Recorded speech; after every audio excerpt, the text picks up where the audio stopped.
Kurva yang melengkung habis ini artinya suatu saat wabah ini akan berhenti. Nah, garis ini mewakili kapasitas rumah sakit dan tenaga kesehatan. Jadi semua yang di bawah garis ini kemungkinan besar akan dirawat, tapi yang di atas garis ini kemungkinan besar kesulitan dan bahkan meninggal dunia. Nah, tugas kita adalah membuat kurvanya tuh nggak terlalu melonjak tinggi, sehingga semua orang yang sakit bisa masuk ke dalam rumah sakit dan ditangani oleh petugas kesehatan. Jadi gimana caranya membuat kurva ini menjadi landai? Orang itu sakit nularin orang lain.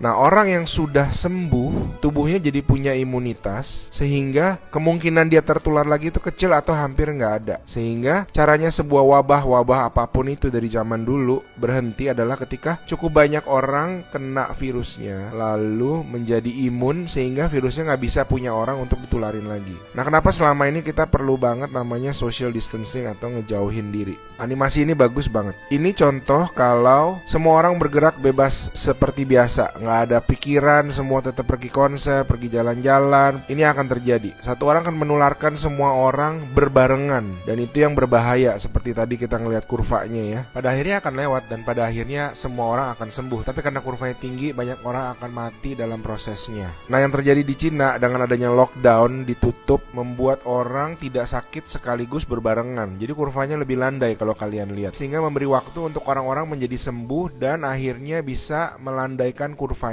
Nah, sekarang kita lihat kalau kita lakukan namanya social distancing, yaitu kalau nggak harus banget nggak usah pergi keluar, kalau nggak penting-penting banget nggak usah ketemu temen, nggak usah ada social function, semuanya ditunda dulu. Kita lihat apa yang terjadi.